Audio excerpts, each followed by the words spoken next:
salaamu ullaahi calaykum daawadayaal meel kaste oo aad dunida ka joogtaan waa mar kale iyo xubinteennii faaqidaadda waxaana ku soo qaadan doonaa wadahadal u furmay xukuumadda Addis Ababa iyo TPLF xilli uu dagaal qadhaadh uu ka socdo deegaana ka tirsan Amxaarada Canfarta iyo xuduudka dalka Eritrea uu la wadaago gobolka Tigray. Al-shabaab ayaa galay buuraha Nogbeed ee deegaanka Soomaalida xoga ayaan idinka haynaa. madaxweynaha deegaanka Tigray ayaa warqad codsi ah u diray xogayaha guud ee qaramada midoobay. Haddaba codsiga TPLF muxuu salka ku hayaa? Abiy Ahmed iyo taliyaha guud ee ciidanka militariga Ethiopia Burhano Jula ayaa maanta ka hadlay xaalka Ethiopia iyo dagaalada ka holcahaya waqooyiga Ethiopia. TPLF ayaa sheegtay inay burburisay in ka badan 70,000 kadib markii ay jireen buundada webiga Takase ee gobolka Walqayta. qodobadaas iyo kuwa kale oo xiiso badan ayaad ku maqli doontaan daawadayaal. waxa igu wehelaya saaxiibkay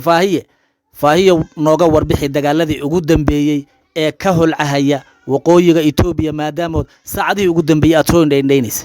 axmed waad baad u mahadsan tahay saaxiibadayaasha hawada nagala socdana waan salaamaynaa iyo guud ahaanba bulshada Soomaaliyeed markaan ku soconno xaaladda dalka Ethiopia guud ahaan gaar ahaan gobolka waqooyiga dalka Ethiopia iyo dagaaladii ugu dambeeyay maalmihii ka socday axmed waxa la sheegayaa in ciidamada militariga dalka Ethiopia oo shalay sheegnay ay qabsadeen deegaanka Goobiye oo 19 kilomitir u jiray magaalada Waldiya ee caasimadda gobolka Wallo in ay hadda u dhaqaaqeen ama u jihaysteen dhinaca deegaanka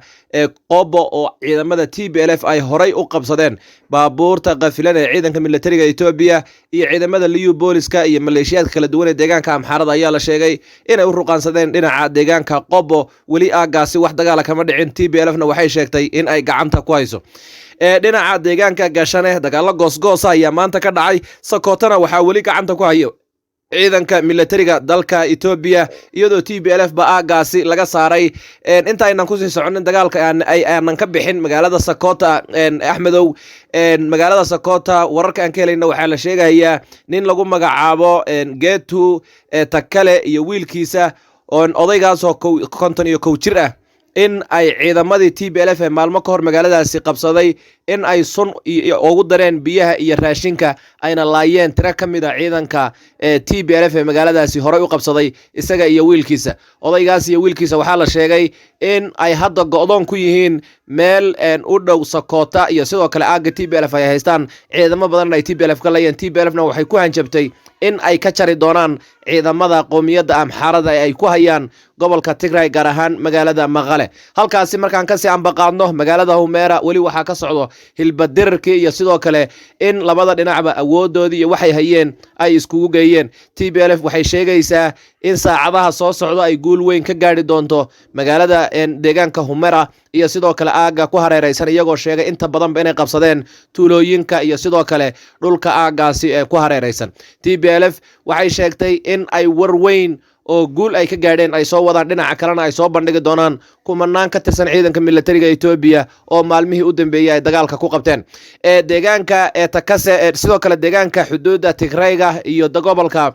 dalka Eritrea waxaa la sheegayaa in dagaalo goosgoos ay ka jiraan deegaanada Shareero Ageero iyo sidoo kale deegaanada Salambasa Rama iyo sidoo kale deegaana aagaasi ku hareeraysan. xagga deegaanka Canfarta ciidamadii Birhala ka soo galay ee Eritreanka waxa laga bedelay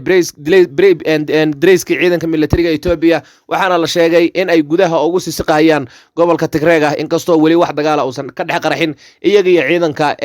Tigrayga ee TPLF. dhinaca deegaanka Oromia jamhadda Oromia waxay qabsatay dhul badan oo ka tirsan gobolka Ambo gobolka Wallaga iyo sidoo kale gobolka Shawa waxayna sheegeen in warshado fara badan sida warshada sonkorta warshada sibirka iyo warshado kale oo dalka Ethiopia ee ku yaalay ay gacanta ku dhigeen. Axmedow waxa kale oo ay sheegeen in ciidamadii abid ugu tirada badnaa ay soo bandhigeen dhinaca kalena ay tababar soo xidheen taas oo ay ku sheegeen in ay guusha kama dambaysta ay ku hanan doonaan. halka siyaasiyiinta iyo dadka arrimaha siyaasadda ka falanqooday deegaanka Oromia ka soo jeedo ay xukuumadda Addis Ababa ugu baaqayaan doonayaan in wada hadal rasmi ay la gasho jamhadaasi. dhinaca dalka Suudaan, ciidamadii Suudaan ee abid ugu fara badnaa ayaa la soo dhoobay xuduudka u dhaxeeyo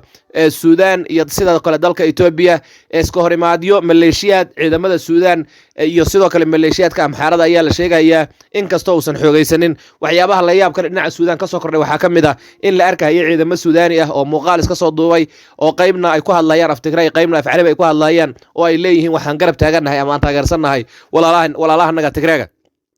iyadoo maalmihii u dambeeyayba deegaanka qaxootiga ee Xamayta ay ugu baaqays dowladda Suudaan in halkaasi ay xabad ka bilaaban karto, dhinaca kalena amnigeeda aysan sugi karin. sidoo kalena saraakiishii militariga ee ciidanka Itoobiya nabad sugid u joogay Suudaan iyo South Suudaanba oo TPLF-ta isha waxa weeye gacan saar la sheegay in aagaas dagaal ka soo qaadeen.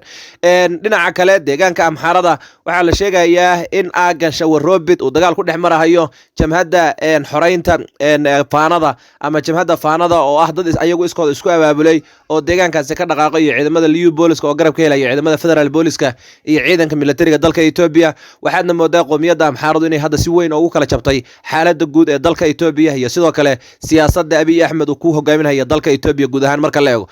isku soo duuduuba xaalka dalka Itoobiya iyo siyaasaddiisa waxaad moodaa maalinta ka dambayso in uu cirka isku sii shareerayo, xaaladuna ay sii xumaanayso Axmedow, iyadoo labada dhinac ee dagaalka isku hayo ay si weyn waxa weeye iskaga soo horjeedaan arrintan. dhinaca kalena waxa weeye isku habarursanayaan. waxaa la sheegayaa in diyaarada aan haybtooda la aqoonin ay tageen magaalooyinka Maqale, Shareero iyo sidoo kale magaalada Adigreed, iyadoo xalib ay soo baxaysay in 20 qof lagu dilay magaalada Adigreed halka waxa weeye 20 kale lagu dhaawacay duqeymo ay geysteen ciidanka militariga dalka Itoobiya. dhinaca kalena TPLF arrintaasi ay aad walaac uga muujisay hay'adaha qaramada midoobay ee codsi iyo isha dhambaal sidoo kale u dirtay. dhinaca kale deegaanka xuduudda u dhaxaysa Tigrayga iyo Eritrea waxaa la sheegayaa in diyaaradaha Eritrea ay ka wadaan duqeymo aad u xoogan oo ay u geysanayaan TPLF. dhinaca kalena warbixino goos Helen waxay sheegayaan in Tigrayga laftigooda iska caabinayaan duqeymaha ay geysanayaan ciidanka ee dalka Eritrea. faahiyow su-aasha aan rabnay inaan ku weydiino waxaa weeye wadahadal ayaa u furmaya xukuumadda Addis Ababa iyo TPLF. dagaal khadhaadhna waxa uu ka socdaa waqooyiga Itoobiya. wadahadalladaasi xaggee ay ka furmeen, yaa dhexdhexaadinaya, maxay mustaqbalka uu noqon doonaa wadahadalladaasi? Axmed aad baad u mahadsan tahay. sidaan warkeena shalay ku sheegnayba diyaarada aan haybtooda la aqoonin ayaa ka degay magaalada Maqale ee caasimadda gobolka Tigreega. warbixin aan helay waxaa la sheegayaa in ay qaadeen saraakiisha ugu sarsareysa waxa weeye hogaaminta TPLF oo ay geeyeen dalka Djibouti, halka qaybo kalena ay leeyihiin diyaaradaasi waxay ka degtay magaalada Qaahira ee caasimadda dalka Masar. Axmedow waxaa la sheegayaa wadahadal in uu hadda ka furmay dalka Djibouti, gaar ahaan caasimadda Djibouti. wadahadalkaasi waxaa dhexdhexaadinaya madaxweynaha dalka Djibouti Ismaaciil Cumar Geelle iyo sidoo kale xogayaha guud ee arrimaha dibadda u qaabilsan dowladda Mareykanka, kaasoo maalmo ka hor soo gaadhay magaalada Addis Ababa ee caasimadda dalka Itoobiya. waxaa la sheegayaa in 2 xubnood oo ka socda TPLF iyo 2 xubnood oo ka socda dowladda federaalka Itoobiya, madaxweynaha Djibouti Ismaaciil Cumar Geelle iyo xogayaha arrimaha dibadda ee Mareykanka in wadahadalkaasi ay dhexdhexaadinayaan sugidda amniga wafdigan TPLF iyo sidoo kale diyaaradda lagu soo qaadayna ay waxa weeye garwadeen ka yihiin ciidamo dalka Mareykanka uu leeyahay. sidoo kalena la doonayo in lagu dhexdhexaadiyo labada dhinac ee xilligan dagaalka isku hayo. waxaa la sheegayaa wadahadalladaasi natiijada laga fili karo in aysan ahayn waxa weeye sida la filahayo oo Mareykanku uu doonayo inuu labada dhinacba ku cadaadiyo in wadahadalladaasi ay waxa weeye u qabsoomaan. dhinaca kalena natiijo meel oo ay ka soo baxdo, iyadoo dowladda Mareykanka xogaha laga helay ay sheegayaan inay rajo weyn ka qabto in wadahadalkani uu noqdo mid midho dhala. dhinaca kale xilliga dagaal wadahadalkan uu ku soo aadayo waa xilli furiimo badan ay ka furan yihiin guud ahaanba gobolka Tigreega iyo sidoo kale xuduudaha uu la wadaaga deegaanka Canfarta Amxaarada iyo sidoo kale dalka Eritrea iyo deegaanka Tigreega ee xuduudiisa. marka wadahadalkan xilligu ku soo aadayo dagaaladan socdo iyo xagga kale marka laga fiiriyana waxaa laga yaabaa in aysan wax natiijo ka soo bixin oo labada dhinacba arrintooda ay sii fogaato, maadaama colaadoodu hadda ay cirka isku shareertay. labada dhinacna waxa weeye canjara fijaas iyo sidoo kale umuladooxnimo nidaama ay ku dagaalamayaan oo aysan waxba isu reebanaynin. shacabka Tigreega iyo shacabka Amxaarada, Canfarta iyo shacabka Eritreana ay aagaasi ku baaba'een oo labada dhinac dagaalamayso ay shacabkii deegaanadaasi baabi'iyeen. dhinaca kalena ay hanjabaado isu soo dirayaan, iyadoo weliba ee maanta TPLF ay sheegtay xilligan la sheegayo inuu wada hadal furmay ay maanta TPLF sheegtay taliyihii brigade-ka 2aad ee ciidanka militariga Ethiopia Maxamed Xasan oo ka soo jeeda qoomiyadda Canfarta nin muslimana ahaa in ay dileen sidoo kalena ay waxa weeye burburiyeen in ka badan 70,000 oo ka tirsan militariga dalka Ethiopia faahiyow qodobadana waxaa ku jiray in ururka al-shabaab ama kooxahaasi ay galeen gobolka Nogbeed ee buuraleydaasi maxaa cadayna maxaad warkaysaa arrintaasi oo aad ku cadaynaysaa Axmed aad baad u mahadsan tahay wararka naga soo gaadhaya dowlad deegaanka Soomaalida gaar ahaan gobolka Nogbeed si gaar ah degmada Xaraarey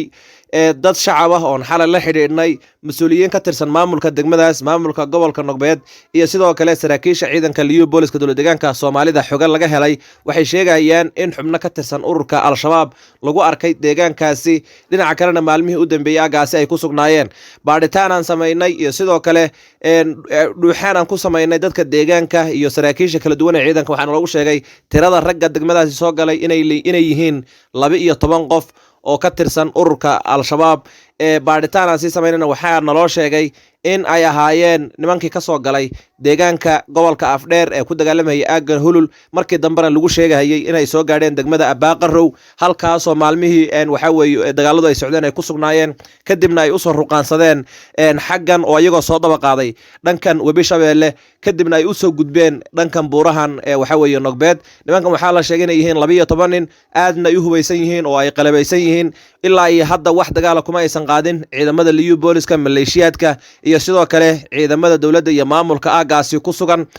waxaana la sheegayaa in shacabka deegaanku dhowr jeer ay nimankaasi arkeen shacabka waxa mayna weydiinin wax xidhiidh aan lamayna samaynin baadhitaan aan samaynay waxaan ku ogaanay hay'adaha ammaanka ee dowlad deegaanka Soomaalida gaar ahaan ciidanka liyu booliska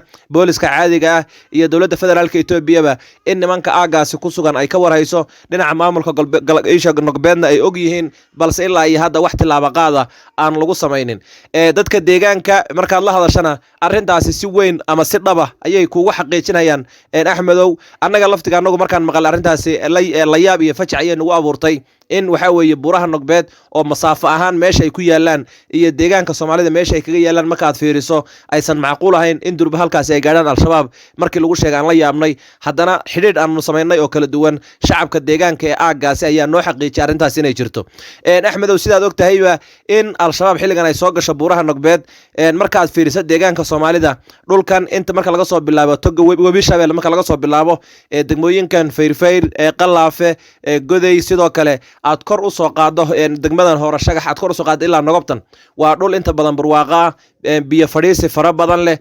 buuro ah oo qarri ah cidii gashan aan laga saari karin juqraafi ahaan iyo isha waxa weeye structure ahaan markaad fiirisana dhul jamhadaynta aad ugu fiican oo sidoo kale waxa weeye cidii gash halkaas aan laga saari karin marka waxa la oran karaa kooxaha halkaas soo galay waxa weeye ka tirsan ururka al-shabaab ee shacabka deegaanka aagaasi ay sheegayaan waxay u arkeen inay tahay goob istiraatiijiyadeed iyo sidoo kale goob ay ku noolaan karaan ama haddii kale dagaalka loo yaqaano ku dhufo ka dhaqaaq ama dagaalka loo yaqaano gorilla wax lagu yiraahdo afka qalaad in halkaasi uu aad munaasib ugu yahay dhinaca kalena uu ku aysho ku muhiimsan yahay sidaad ogtahayba warbixinadii soo baxayay waxaa la sheegayay in ragga al-shabaabta deegaanka soo weerartay hogaaminaya ay u dhasheen dowlad deegaanka Soomaalida dhinaca kalena aad u kala yaqaanaan deegaanka Soomaalida iyo qaybihiisa goobaha dagaal ku fiican iyo sidoo kale goobaha aan lagu dagaalami karin marka waxaa la is oran karaa kooxaha meeshaas soo galay waa kooxo istiraatiijiyad weyn kale waxa weeye gulufka colaadeed ay ku soo qaadeen dowlad deegaanka Soomaalida intaasi waxaan kugu daray Axmedow madaxweynaha dowlad deegaanka Soomaalida iyo sidoo kale taliyaha guud ee ciidamada liyu booliska dowlad deegaanka Soomaalida oo xalay labadooduba ka hadlay telefishinka dowlad deegaanka Soomaalida ee SRTV oo midna warays laga qaaday midna uu ka qayb galay shir labaduba waxay isku raaceen hal eray oo ahaa in al-shabaab ay weli ka howlgalayso gudaha dowlad deegaanka Soomaalida oo fayskii koobaad ee dagaalka ay soo afjareen fayska labaadna ay soo gabagabeyn doonaan Mustafa ayaa yiri fayskii koobaad shacabka iyo ciidanka iyo waxa weeye dowlad deegaankaba waxay ku guuleysteen in ay soo afjaraan fayska labaadna waan u diyaarsanahay inaan soo afjarro taliyaha ciidamada liyu booliskana ereygu yiri wuxuu ahaa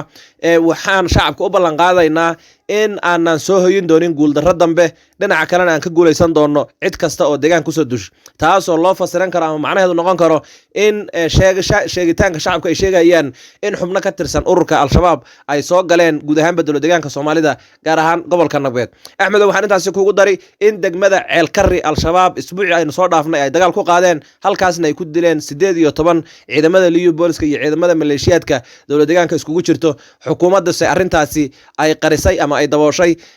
xitaa anteenadii laga jaray magaaladaasi maalmaha dagaalkaasi dhacay dhinaca kalena arintaasi aad loo daboolay waxaan intaasi kugu daray in waxa weeye nimankii soo waray dowlad deegaanka Soomaalida qaybo badan oo kamid ah aysan ka bixin unugyo iyo unug asaasiyo iyo sidoo kale xubno kala duwan deegaanka ay ku beerteen marka shacabku arintan ay soo warinayaan ah in degmada waxa weeye Xaraarey ee gobolka Nagbeed soo galitaankeeda in uusan ahayn wax la dhayalsan karo ama la beenin karo isku soo duuduubo arintaasi shacabka dowlad deegaanka Soomaalida way noo xaqiijiyeen hay'adaha ammaanka arintaasi inay og yihiin oo ay ku baraarugsan yihiin ayaanu xaqiiqadeeda soo ogaanay waad mahadsantahay faahiyo sidaad la socotaba madaxweynaha deegaanka Tigray ayaa warqad codsi u diray xogayaha qaramada midoobay Antonio ninka la yiraahdo marka muxuu arintaasi ku saabsaneed warqadaas codsiga maxay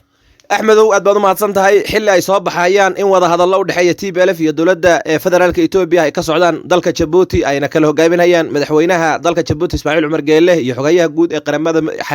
guud ee dowladda Mareykanka madaxweynaha gobolka Tigreega Debretsion Gebremichael wuxuu soo saaray warqad muhiimadeedu ay ahayd 5 qodob qodobka koowaad wuxuu ahaa in waxa weeye hay'adaha qaramada midoobay gaar ahaan xogayaha Antonio Guterres uu markii labaad codsi u dirahayo dhinaca kalena uu ka codsanayo kow in shacabka Tigreega xaaladan haysato waxa weeye serviceski ama wax walba oo asaasi ah oo ay heli lahaayeen sida korontada isgaarsiinta bangiga iyo sidoo kale waxbarashada caafimaadka biyaha wax walba oo shacabka Tigreega ay u baahnaayeen in loo sii daayo oo dowladda Abiy Ahmed arintaasi ay ka qaado cunaqabataynta qaramada midoobay iyo wadamada caalamkana iska kaashadaan iyadoo waxa weeye la monitor garaynhayo ama lala soconhayo qaabka loo sii deynhayo qodobka labaad wuxuu codsaday in colaadan dalka Itoobiya ka hulaaqayso aysan dhinacoodana dan ugu jirin dhinaca dowladda Itoobiya dan aysan ugu jirin markastana ay diyaar u yihiin wada hadal laakiin wada hadalkaasi ay ku xiran yihiin shuruudo fara badan oo ay ka mid tahay in midowga Afrika arintaasi uusan dhexdhexaadin karin dhinaca kalena dowladda Itoobiya wada hadal aysan la gali karin xilligan iyadoo shacabka Tigreegu meel walba ka godoonsan yahay waxa uu ku baaqay in haddii wada hadal la galahayo wada hadalku uu noqdo mid qaramada midoobay iyo dowladaha caalamka ay goobjoog ka yihiin oo ay ilaalinayaan sidoo kale habsami socodka wada hadalka iyo qaabka loo galahayo qodobka kale uu sheegay uu codsaday waxa kamid ah in ciidamada dalka Eritrea ee ku jira guud ahaan gobolka Tigreega iyo sidoo kale guud ahaan dalka Itoobiya in si bila shuruud la'aan ah ay kaga baxaan oo waxa weeye ciidamadaasi ay ku noqdaan dalkooda ayna ka daayaan faragelinta iyo sidoo kale dhaqdhaqaaqa ciidan ay ka wadaan gudaha dalka Itoobiya isagoo sheegay in ciidamada Eritreanku ay bedeleen shaatigii dalka Eritrea oo xidhan shaatiga militariga dalka Itoobiya qodobka afraad ee uu ka hadlay waxa kamid ah dhulka ka maqan ee Tigreega waxa weeye qoomiyadda Amxaarada ay gacanta kaga haysato in loo soo celiyo oo dhulkoodii looga baxo dhinaca kalena lagu wareejiyo taa kadibna in ayagu diyaar u yihiin wada hadal kasta oo lala galo xukuumadda Addis Ababa ama xukuumadda Abiy Ahmed ra'iisul wasaaraha dalka Itoobiya qodobka shanaad ee uu ka hadlayna waxa uu sheegay in xilligan aan loo baahnayn wada hadal oo kaliya balse loo baahan yahay in waxa weeye dhinacyada is hayo wax laga wada hadlahay uu noqdo wax la wada og yahay oo warbaahinta caalamka hay'adaha qaramada midoobay iyo dowladaha caalamku ay si weyn oo la wada socdaan dhinaca kalena loo diyaariyo space-ka lagu wada hadli lahaa isagoo si gaar u codsaday in xaaladda hadda Tigreegu ku jiro inaan wada hadal oo kaliya loo baahnayn laakiin loo baahan yahay wada hadalkaasi inuu qayb ka noqdo waxa laga dheehan karay waraaqdan ka soo baxday madaxweynaha gobolka Tigray Debretsion Gebremichael in codsigiisu uu qayb ka yahay in ciidamo nabad sugid ah loo soo diro gudaha dalka Itoobiya oo ay kala dhex galaan ciidankiisa iyo ciidanka taliska Addis Ababa taas oo ay muuqato in laftigiisu uu rajo badan ka qabin wada hadal dhex mara dowladda federaalka Itoobiya iyo maamulka gobolka Tigray marka dhinaca kale markaad sii fiiriso waraaqdan inta u badan waxay aad uga hadlaysaa weerarkii lagu soo qaaday xasuuqa lagu haya shacabka Tigreega iyo sidoo kale in baaritaano lagu sameeyo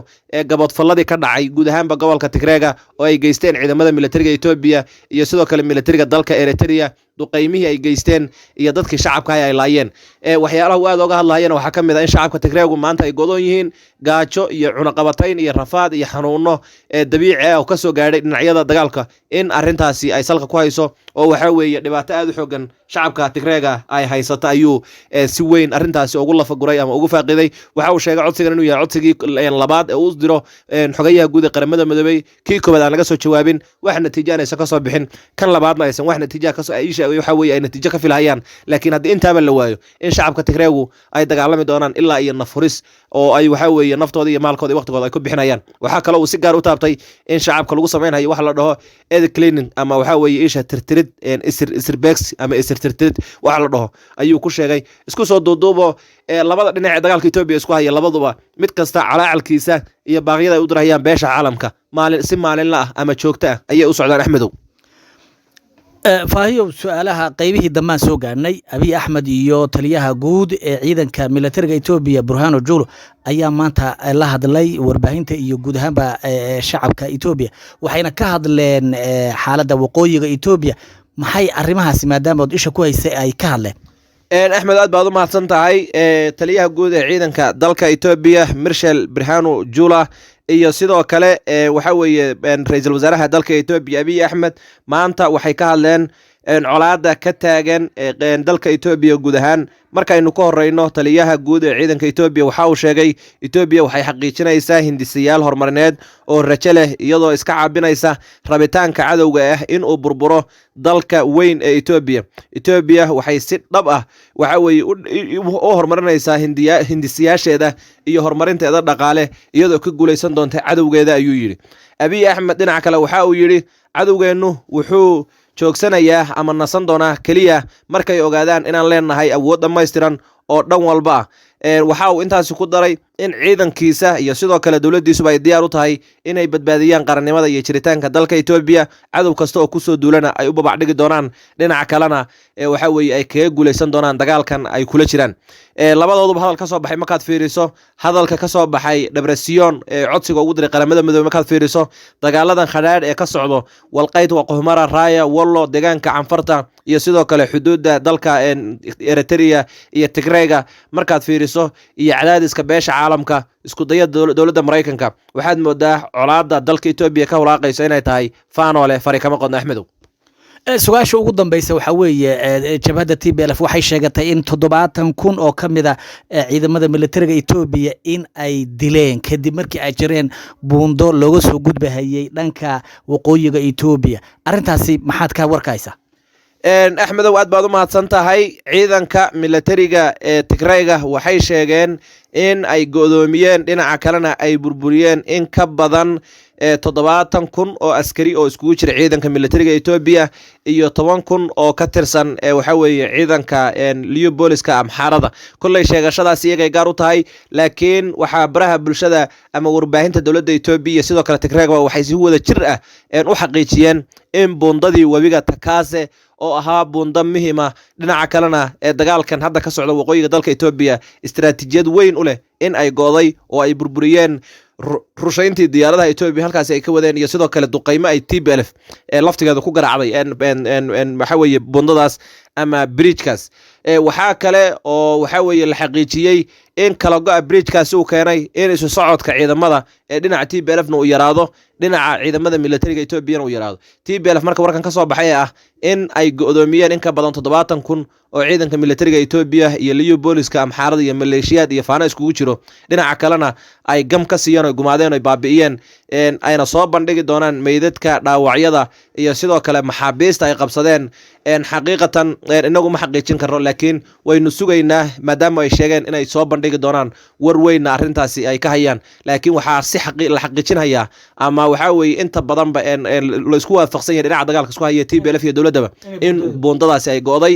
shacabka deegaanka iyo sidoo kale ciidamadii gurmadka labada dhinacna in uu joogsaday ama hakad uu galay sidoo kalena TPLF aysan ka soo gudbi karin wabigaas ciidamada Ethiopia aysan xaggaas u gudbi karin wixii ciidan xagga Ethiopia kaga sugnaan laakiin in la go'doomiyay in la laayay in la baabiyay in gacanta lagu dhigay midna ma xaqiijin karno inkastoo TPLF maanta muuqaal ay soo bandhigtay uu ka mid ahaa in taliyihii ciidanka kiflidoorka 20aad ee ciidanka militariga Ethiopia inay gacanta ku dhigeen dhinaca kalena waxa weeye ciidamadiisa ay gacanta ku dhigeen asagiina ay dileen waxayna soo bandhigeen ilaaladiisi iyo qaybo ka mid ah ciidankiisa oo qirahayo in ay laayeen ciidamada TPLF isku soo duuduba xaalka Ethiopia waa faanoola faray kama qodnadi aad iyo aad baad u mahadsantahay inta ayaan kusoo gabagabaynaynaa barnaamijkeenii intaan dib dambe daawadayaal ugu kulmi doona mid kan mid lamida waxaan kaga tegaynaa sidaa iyo nabadgelyo.